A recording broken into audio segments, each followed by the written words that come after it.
3 points down for the Nifty. Banking stocks, NBFC stocks are in focus. Let's welcome in Siddharth Purohit. He tracks the banking space closely. Siddharth, what's your view on Axis Bank in terms of numbers, management commentary? I think that there's some technical issue over there, so we'll just get across to him. Meanwhile, let's look at the top gainers as well, what's happening with Nifty. So Yes Bank is now the top gainer. It's up 1.6, 1600 odd rupees for Yes Bank. Hero MotoCorp and the entire auto pack is doing well. So you have Tata Motors, Hero MotoCorp, all these names are doing well. Eicher Motors is up about 0.7, 0.8 odd percent. Power Grid, HCL Technology, Infosys. So some of these names were slightly off the weather yesterday, the technology pack, but now they are looking decent. Okay, Siddharth is with us. Siddharth, what's your view on Axis Bank numbers? Yeah, morning, Pankaj. Axis Bank numbers were in fact quite positive, I would say. After a series of weak numbers for last 2-3 quarters, this quarter number has come as a relief for the bank, particularly on the asset quality side. If you see, the slippages number remained elevated compared to last quarter, as we know. So the gross slippages were around 4,800 odd crores compared to 4,560 in the previous quarter. But the point here is that large part of the slippages has come from the watch list itself. So roughly around 75% or 70% has come from the watch list, whereas it was much higher, so the non-watch list slippage has been much lower. That's a relief. In the previous quarter, what had happened is that possibly large part of slippages from the corporate side also came from the non-watch list category, and that was a point of worry for investor community. Now, another point of relief is that when the bank initiated the year, there was a watch list of almost 22,000 crores of loans which were sticky and that could fall into NPA. Now that has started decreasing, and almost 55-56% of that has already fallen into NPA, and the bank has already recognized. So now the watch list amount gets reduced to almost 9,500 crores.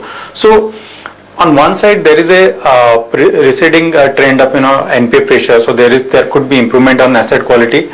On other hand, there is a visible sign of your business growth, particularly from the retail. If you observe, the overall loan growth was roughly 10%, but the good part is that the large part of the growth has come from the retail side, and that's a really positive point, I would say. Right, but in terms of Axis, whatever the numbers are on a QoQ basis, don't you think that still they are quite elevated in terms of slippages, in terms of the book that they have provided for FY18? Yeah, absolute slippages, if you see, Pankaj, then it still remains elevated. As I said, even in absolute term, it was almost 300 crores more than the previous quarter. But the point I'm trying to make out is that if you observe the total watch list, which is prone to slip into NPAs, then that amount is not very significant anymore. It is just 9,500 crores, and I think in next 2 quarters the bank can absorb it, and possibly after that you will not see a lot of toxic asset left in the book, and after that it can look for much stronger growth. So even the bank has highlighted, yesterday in the that by FY18 they will be closing all this watch list accounts, so either by recognition or maybe by upgradation. Now again, another good point is that during this quarter we also saw some big account getting upgraded, so the recovery and upgradation also has been quite decent this quarter. So the asset quality concerns will persist to some extent for a couple of quarters, but the large part of the trouble seems getting over and could be behind right now. So while there is it is logical that because the last 2-3 quarters we saw a lot of volatility, that investor community would be little cautious on it, but my sense is that Axis could be now through its worst phase right now, and possibly we could look forward for growth, good growth from second half of FY18. The point that you said about guidance and what they are saying, what does the credit cost guidance tell you? 175 to 225 basis points. What does it tell you? Yeah, it is still, if you look at it from its historical average, it still is very high. Initially, if you observe, Pankaj, then initially they had said that credit cost would be little lower, but during the Q2 when the numbers, the NPA still went up substantially, or the slippages went up, then they upward revised it to 300 basis point for FY17, but they have been able to achieve it. I mean, they have delivered lower than that. That's a positive point. So roughly about 200-225 basis point credit cost could be higher, but my sense is that not all would be provisions towards loss asset. It could be that the bank is looking forward for strengthening its provisioning coverage ratio. Also, that could be also one of the point. So and that is not a negative point, I would say, if they are trying to strengthen the balance sheet. So what I'm trying to say is that FY18 still provisions will remain high. I'm not denying that point, but beyond that you will see that credit cost normalizing to almost their previous level, and I think that FY19 could be a really good year for Axis Bank. So 18 still will be challenging. That's what I agree. Right. Right. So if somebody wants to buy, it should be a bad day, a correction day, as you're saying. FY19 should be the real recovery number. So any bad day is a buying opportunity for Axis. Yes, I sense that Axis could be a buying opportunity now. We have already seen a lot of time correction in the stock. The stock has been after correcting, it has remained in a narrow range for quite a couple of quarters now. But before the results, we saw some last couple of weeks we saw some amount of uptick in the stock. But maybe the investor community had much better expectations, so the stock is soft now. But I think it's a good buying opportunity if someone has a 1 year time horizon. Possibly this could play out to be a good bank from here onwards. Right. In terms of ICICI, what does these numbers tell you, or it has to be looked on a case by case basis?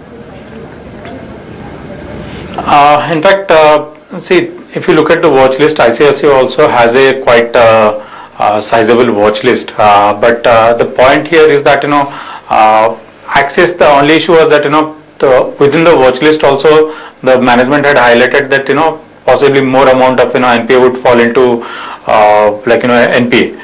But ICICI has not given such kind of guidance. But ICICI probably will evaluate once the results are out, because now if you observe this quarter result, it is not across the board good or across the board it is worse for all bank. It is kind of individual banks, they are performing on their own strength, and to the sector they have lended. So we'll wait for ICICI Bank's result before giving a further call on that. But my sense is that ICICI Bank also is going to deliver decent numbers for this quarter. It will not be as bad as initially it was thought, because of demonetization and then a lot of NPA coming in. But I still have a positive view on ICICI Bank also. So within the large banks I have a positive view on ICICI and Axis. But on a preference, if you ask me, then possibly I'll go for Axis, because now the pain seems getting over.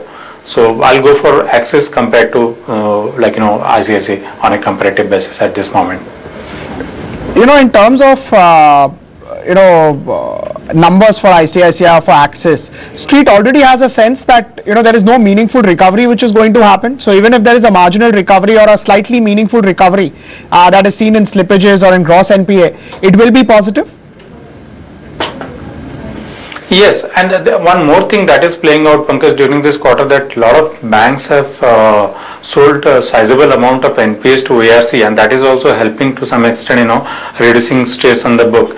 If you observe, Axis also has sold quite sizable amount of NPA to ARC. So something similar can be visible in ICICI's result during this quarter also. So it will not be really it's difficult to predict how much amount would be sold by ICICI to ARC, but it could be sizable, and hence even if your gross slippages number could remain elevated, but your absolute amount of NPA will not look very high, and as a percentage of NPA also it will not look high, because on a corresponding there is a business growth that has to some extent picked up for these large banks also. So ICICI, I'll evaluate more after a result, but my sense is that it could be decent again, Axis Axis Bank. Right. In terms of numbers from Yes Bank, IndusInd Bank, what happened with HDFC, do you think numbers were broadly in line with a positive bias? Yes, so far the numbers what we saw for all the private banks has been quite satisfactory. Initially, towards the beginning of the quarter, we were a little worried that a lot of stress could be visible because of demonetization, but that has really not played out. And the retail-oriented banks have been really reporting very good set of numbers. Particularly for SDFC, I have always been vocal about SDFC Bank, and again the growth rate picked up quite decently during this quarter. In the previous quarter for SDFC, we saw loan growth drifting to almost 13-14%, and that bounced back to 18% during this quarter. So, and the good part is that if SDFC is able to deliver 18% during this quarter in a challenging environment, I think that 20% growth would be very much possible for the bank in next 2 years on a consecutive basis. So, and even on relative valuations basis, if you see Pankaj, then SDFC Bank no doubt is always traded at a premium, but on FY19 basis it is trading at roughly about 3 times adjusted book, which is, I think, not really, it is expensive, but it will remain expensive. So I see that that trend continuing, and there would be more upside left on SDFC Bank.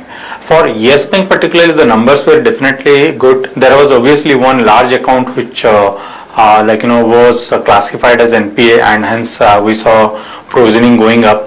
But the management remains fairly confident that that account would get reversed in the near term. So bearing that, even Yes Bank has said that possibly there is not much of stress left in the book. But from purely valuations point of view, I would be more comfortable on SDFC Bank because of its stable asset quality and the pedigree they have, and the consistency in performance. Obviously we saw some slowdown, but again it has started picking up. So I think that on a relative basis I'll go for a stable bank like SDFC Bank. But having said that, Yes Bank also could report good numbers going ahead, but purely from valuations perspective and from stability perspective, we'll go for SDFC Bank within the large private banks. In terms of HDFC Bank, valuations would remain high. So, I mean, if they do some fundraising, if the growth becomes slightly higher as it has been in this quarter, do you think valuations would continue to be as high as they are? Yes, it would remain, Pankaj. As I told, it is roughly trading about 3 times, and even if you compare it with the Yes Bank, then Yes Bank also is trading somewhere close to that valuations. So while Yes Bank has a substantially higher growth rate, almost 30% kind of loan growth is what they have been reporting for last couple of quarters. But my sense is that on a larger book, if SDFC Bank is able to deliver 20% loan book and almost kind of 17 to 18% or maybe almost 19% kind of ROE, then there is a more predictability of earnings and visibility of earnings without compromising on the asset quality, and that is one of the point that we really like. And while normally we feel that SDFC being a large bank, the return could be slow, but if you observe on a 1 year basis, even last 1 year, being such a large bank, large heavy weight on the index, it has delivered more than 35% return in last 1 year, so which is quite commendable, I would say. So my sense is that the relative valuations, on a relative valuation, the SDFC would continue to trade at a premium, and it is likely to sustain over next couple of years. Right. Thank you so much, Siddharth, for taking out time for us. Always good to get a perspective from you. On that note, we're taking a break. We're coming back in 2 minutes. Mr. Rakesh, Head Research at Reliance Securities.